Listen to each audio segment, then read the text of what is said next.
Constantly. Reading ನಿಮಗೆ ಅನ್ವಯಿಸಿದರೆ ಅಥವಾ ರೆಸೋನೇಟ್ ಆದರೆ ಮಾತ್ರ ತೊಗೊಳ್ಳಿ, ಇಲ್ಲಾಂದರೆ ಬಿಟ್ಬಿಡಿ. ಇನ್ನು ಕಾರ್ಡ್ಸ್ನ ಶಫಲ್ ಮಾಡಿದಾಗೆ ನನಗೆ first card queen of pentacles ಬಂದಿದೆ. ಯಾವಾಗಲೂ ಹೇಳೋ ಹಾಗೆ first card is A strongest card ಅಂತ. ಕ್ವೀನ್ ಆಫ್ ಪೆಂಟಿಕಲ್ಸ್ ಬಂದಿರೋದ್ರಿಂದ ತುಂಬ ಹಣದ ಬಗ್ಗೆ ಯೋಚನೆ ಇದೆ.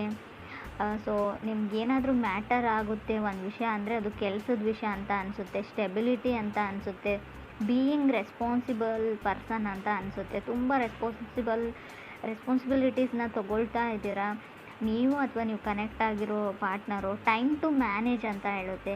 ಎಲ್ಲನೂ ಹೇಗೆ ಮ್ಯಾನೇಜ್ ಮಾಡ್ಕೊಂಡು ಹೋಗ್ತೀರಾ ಅನ್ನೋದ್ರ ಬಗ್ಗೆ. ಮೇ ಬಿ ನೀವು ಕನೆಕ್ಟ್ ಆಗಿರೋ ವ್ಯಕ್ತಿ ಅಥವಾ ನಿಮ್ಮ ಹಸ್ಬೆಂಡು, ವೈಫು, ಮೇ ಬಿ ಸಿಂಹರಾಶಿಯವರು ಇರ್ಬೋದು.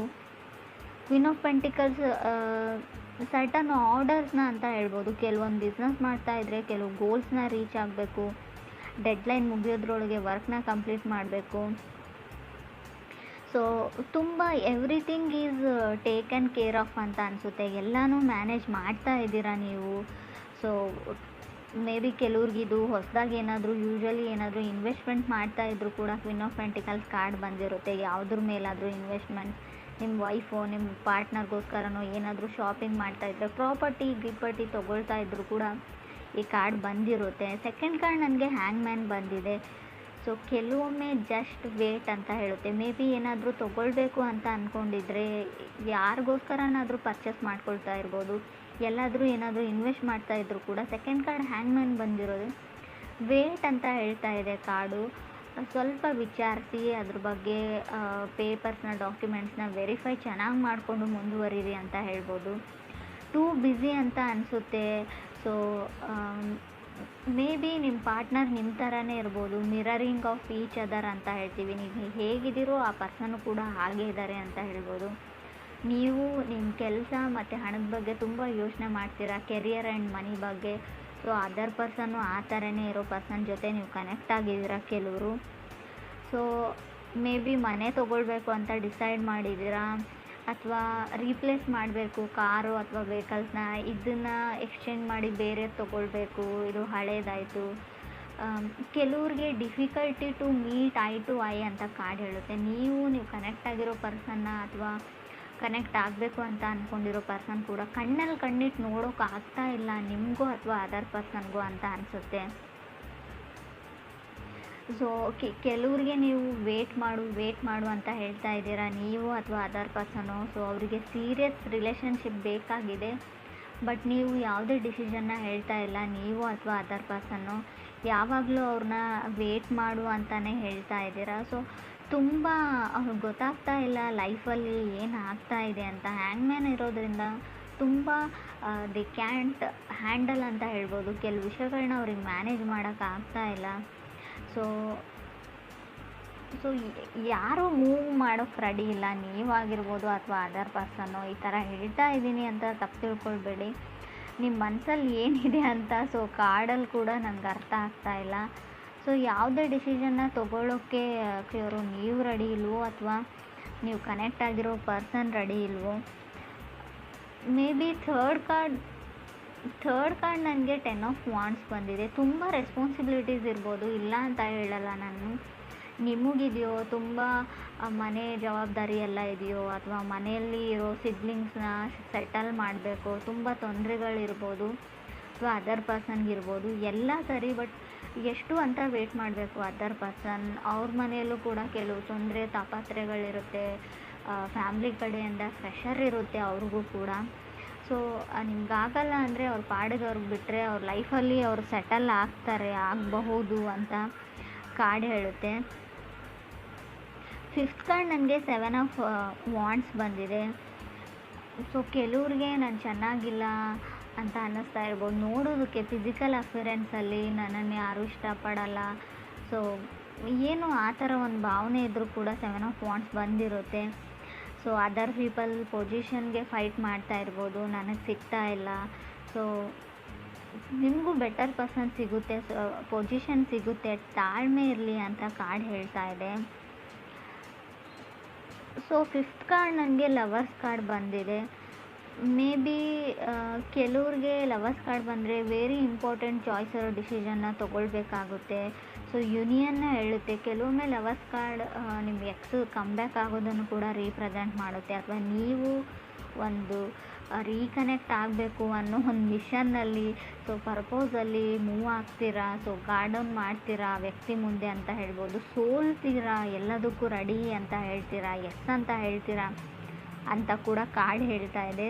6 ಕಾರ್ಡ್ ನನಗೆ ಎಂಪ್ರರ್ ಬಂದಿದೆ. ಎಂಪ್ರರ್ ಓನ್ ಯುವರ್ ಪವರ್ ಅಂತ ಹೇಳುತ್ತೆ. ನೀವು ನಿಮ್ಮ ಪಾರ್ಟ್ನರ್ಗೋಸ್ಕರ ಗಿಫ್ಟ್ನ ಬೈ ಮಾಡ್ತಿದ್ದೀರೋ, ಆಲ್ರೆಡಿ ಆ ಗಿಫ್ಟ್ನ ಅವರಿಗೆ ಪ್ರೆಸೆಂಟ್ ಮಾಡಿರ್ಬೋದು, ಅಥವಾ ಅದರ್ ಪರ್ಸನ್ ನಿಮಗೋಸ್ಕರ ಏನಾದರೂ ಮಾಡ್ತಾ ಇರ್ಬೋದು ಅಂತ ಕೂಡ ಕಾರ್ಡ್ ಹೇಳ್ತಾ ಇದೆ.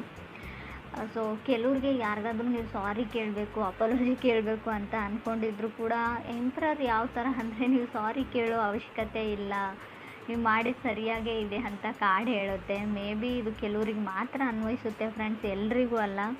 ನಾನು ಹೇಳ್ತಾ ಇರೋದನ್ನು ತಪ್ಪಾಗಿ ತಿಳ್ಕೊಳ್ಬೇಡಿ, ನಾನು ಏನೇ ಮಾಡಿದರೂ ಸರಿಯಾಗಿ ಮಾಡ್ತೀನಿ ಅಂತ. ಕೆಲವ್ರಿಗೆ ಯಾರಿಗಾದ್ರೂ ನೀವು ಕ್ಷಮೆ ಕೇಳಬೇಕು ಅಂತ ಅಂದ್ಕೊಂಡಿದ್ರೆ ನಾಟ್ ಗುಡ್ ಅಂತ ಕಾರ್ಡ್ ಹೇಳುತ್ತೆ. ಸೊ ನಿಮಗೆ ನೀವು ಟ್ರೂ ಟು ಯುವರ್ ಸೆಲ್ಫ್ ಅಂತ ಕಾರ್ಡ್ ಹೇಳುತ್ತೆ. ನಿಮಗೆ ನೀವು ಆತ್ಮಸಾಕ್ಷಿಯಿಂದ ಏನಾದರೂ ಮಾಡ್ತಾ ಇದ್ದರೆ, ನೀವು ಆತ್ಮವಂಚನೆ ಮಾಡ್ಕೊಳ್ತಾ ಇಲ್ಲ ಅಂದರೆ, ನಿಮಗೆ ನೀವು ಮಾಡ್ತಾ ಇರೋದು ಸರಿಯಾಗಿದೆ ಅಂತ ಅನಿಸಿದರೆ ಖಂಡಿತವಾಗ್ಲೂ ಅದನ್ನು ಮಾಡಿ. ನೀವು ಸುಮ್ಮನೆ ಯಾರೋ ಹೇಳಿದ್ರು ಅಂತ ಯಾರಿಗೋ ಅಪಾಲಜಿ ಕೇಳುವಂಥ ಅವಶ್ಯಕತೆ ಇಲ್ಲ. ನಿಮ್ಗೆ ತಪ್ಪಿಲ್ಲ ಅಂತ ನಿಮ್ಗೆ ಗೊತ್ತಿದ್ದರೆ, 100% ಶ್ಯೂರ್ ಇದ್ದರೆ ಖಂಡಿತ ಅದರ ಅವಶ್ಯಕತೆ ಇಲ್ಲ ಅಂತ ಕಾರ್ಡ್ ಹೇಳುತ್ತೆ. ಸೊ ಈ ಥರ ನೀವು ಥಿಂಕ್ ಮಾಡ್ತಾ ಇದ್ದೀರೋ, ಅಥವಾ ನೀವು ಕನೆಕ್ಟ್ ಆಗಬೇಕು ಅಂತ ಅಂದ್ಕೊಂಡಿರೋ ವ್ಯಕ್ತಿ, ಕನೆಕ್ಟ್ ಆಗಿರೋ ವ್ಯಕ್ತಿ ಕೂಡ ಇರ್ಬೋದು. 8 ಕಾರ್ಡ್ ನನಗೆ ಸ್ಟಾರ್ ಕಾರ್ಡ್ ಬಂದಿದೆ. ಖಂಡಿತ ಹೋಪ್ ಇದೆ, ನಿಮಗೆ ಫಾಸ್ಟ್ ಪರ್ಸನ್ ಬರ್ತಾರೆ. ಎಕ್ಸ್ ಬ್ಯಾಕ್ ಆಗಬೇಕು ಅಂತ ಯಾರಿಗಾದ್ರೂ ಅನಿಸಿದರೆ, ಆಲ್ರೆಡಿ ಬ್ರೇಕಪ್ ಆಗಿದೆ, ಖಂಡಿತ ಆ ವ್ಯಕ್ತಿ ಬರ್ತಾರೆ, ಹೋಪ್ನ ಇಟ್ಕೊಳ್ಬೋದು. ಸ್ಟಾರ್ ಕಾರ್ಡ್ ಕೆಲವೊಮ್ಮೆ ಫೇಮಸ್ ಪರ್ಸನ್ನ ರೀಪ್ರೆಸೆಂಟ್ ಮಾಡುತ್ತೆ. ನಿಮ್ಮ ಕ್ಲಾಸಲ್ಲಿ ಫೇಮಸ್ ಇರ್ಬೋದು, ನೀವು ಕೆಲಸ ಮಾಡೋ ಜಾಗದಲ್ಲಿ ವೈಡ್ ಫೇಮಸ್, ಎಲ್ಲರನ್ನ ಇಂಪ್ರೆಸ್ ಮಾಡ್ತಾರೆ ಆ ವ್ಯಕ್ತಿ. ಮೆಸ್ಮರೈಸಿಂಗ್ ಐಸ್ ಇದೆಯೋ, ಅಥವಾ ನೋಡೋಕೆ ಚೆನ್ನಾಗಿದ್ದಾರೋ, ಸೊ ಆ ಥರ ಇರೋ ವ್ಯಕ್ತಿ ಅಂತ ಹೇಳ್ಬೋದು. ಸೊ ಅದಕ್ಕೆ ನಿಮ್ಗೆ ಅನ್ನಿಸ್ತಾ ಇರ್ಬೋದು, ನಾನು ನೋಡೋಕೆ ಚೆನ್ನಾಗಿಲ್ಲ, ಅವ್ರು ನನ್ನನ್ನು ಆ್ಯಕ್ಸೆಪ್ಟ್ ಮಾಡ್ಕೊಳ್ತಾರಾ, ನಾನು ಹೋಗಿ ಪ್ರಪೋಸ್ ಮಾಡಿದ್ರು ಅಂತ. ಸೊ ಆ ಥರ ಡೌಟ್ ಇರ್ಬೋದು. 9 ಕಾರ್ಡ್ ನನಗೆ 9 ಆಫ್ ವಾಂಡ್ಸ್ ಬಂದಿದೆ. 9 ಆಫ್ ವಾಂಡ್ಸ್ ಇನ್ಸ್ಪಿರೇಷನ್ ಕಾರ್ಡ್ ಅಂತ ಹೇಳ್ತೀವಿ. ನೀವು ಯಾರನ್ನಾದ್ರೂ ಇನ್ಸ್ಪೈರ್ ಮಾಡ್ಬೋದು, ಅಥವಾ ನೀವೇ ಇನ್ಸ್ಪೈರ್ಡ್ ಆಗ್ಬೋದು ಎಲ್ಲಿಂದಾದರೂ ಅಂತ ಅನಿಸುತ್ತೆ. ಗುಡ್ ಲಕ್ ಅಂತ ಹೇಳ್ಬೋದು 9 ಆಫ್ ವಾಂಡ್ಸ್. ಮೇ ಬಿ ಸ್ವಲ್ಪ ಒಂಟಿಯಾಗಿರಬೇಕಾಗುತ್ತೆ 9 ಆಫ್ ವಾಂಡ್ಸ್ ಬಂದರೆ. ಯಾರೂ ನಿಮಗೆ ಸಾಥ್ ಕೊಡೋಲ್ಲ. ಕೆಲಸ ಮುಗಿದು ಸಕ್ಸಸ್ ಆದಮೇಲೆ ಸೊ ತುಂಬ ಜನ ನಿಮ್ಮ ಜೊತೆಗಿರ್ತಾರೆ, ಬಟ್ ಆ ಕೆಲಸನ ಕಂಪ್ಲೀಟ್ ಮಾಡೋದ್ರಲ್ಲಿರೋ ಸ್ಟ್ರಗಲಲ್ಲಿ ಯಾರೂ ನಿಮಗೆ ಸಪೋರ್ಟ್ ಮಾಡಲ್ಲ ಅಂತ ಅನಿಸುತ್ತೆ ನನಗೆ. ಕಾರ್ಡ್ ಕೂಡ ಅದನ್ನೇ ಹೇಳ್ತಾ ಇದೆ.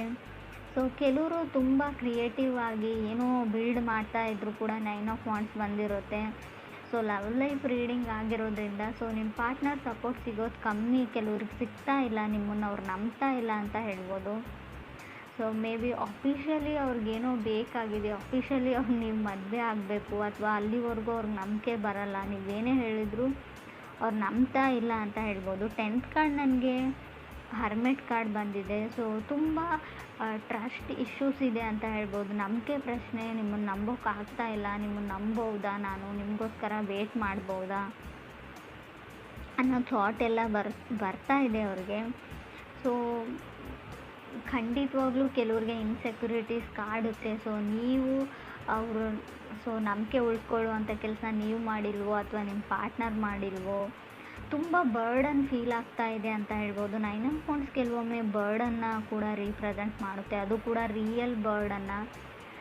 ಸೊ ಇನ್ನೇನು ಆ ವ್ಯಕ್ತಿ ಮನಸ್ಸನ್ನ ನೀವು ಪರಿವರ್ತನೆ ಮಾಡಿರ್ತೀರ, ಕನ್ವಿನ್ಸ್ ಮಾಡಿರ್ತೀರ ಅಪಾಲಜಿ ಕೇಳಿ. ಸೊ ಸಡನ್ನಾಗಿ ಅವ್ರು ನೀವು ಹಾಕಿರೋ ಎಫರ್ಟ್ಸ್ನೆಲ್ಲ ಬಿಟ್ಬಿಟ್ಟು ಮತ್ತೆ ಹಳೇ ಹರ್ಟ್ ಕಡೆ ಹೋಗಿಬಿಡ್ತಾರೆ. ನೀವು ಹಾಗೆ ಹೇಳಿದ್ರಿ ನನಗೆ, ಹೀಗೆ ಮಾಡಿದ್ರಿ ನನಗೆ. ಸೊ ಅದು ಹಳೇದನ್ನು ಅವ್ರು ಬಿಡ್ತಾ ಇಲ್ಲ. ನೀವು ಹೊಸದಾಗಿ ಏನೇ ಎಫರ್ಟ್ ಹಾಕಿದ್ರು ಕೂಡ, ಏನೇ ಟ್ರೈ ಮಾಡಿದರೂ ಕೂಡ ಅವ್ರ ಮನಸ್ಸು ಆ ಕಡೆನೇ ಹೋಗುತ್ತೆ, ಫಾಸ್ಟ್ ಕಡೆಗೆ ಅಂತ ಹೇಳ್ಬೋದು. ಸೊ ಮೇ ಬಿ ಸೊ ಅವ್ರಿಗೇನೋ ಗೊತ್ತಿಲ್ಲ, ಇನ್ಸೆಕ್ಯೂರಿಟೀಸ್ ಇದೆ, ಅವ್ರು ನಿಮ್ಮನ್ನು ನಂಬೋಕ್ಕಾಗ್ತಾ ಇಲ್ಲ. ಅಗೇನ್ ಸಮಥಿಂಗ್, ನೀವು ಅವ್ರಿಗಿರೋ ಭಾವನೆಗೂ ಕೂಡ ರೆಸ್ಪೆಕ್ಟ್ ಕೊಡಿ, ಅವ್ರಿಗೆ ಹೆಲ್ಪ್ ಮಾಡಿ. ಮೆಂಟಲಿ ಏನಿದೆ ತಲೆ ಒಳಗೆ ಅದನ್ನು ತೆಗಿಯೋಕ್ಕೆ ಹೆಲ್ಪ್ ಮಾಡಿದರೆ ಖಂಡಿತವಾಗ್ಲೂ ಒಂದು ಒಳ್ಳೆ ಎಂಡ್ ಅಂತ ಹೇಳ್ಬೋದು, ರಿಸಲ್ಟ್ ಸಿಗುತ್ತೆ ಅಂತ ಕೂಡ ಕಾರ್ಡ್ ಹೇಳುತ್ತೆ.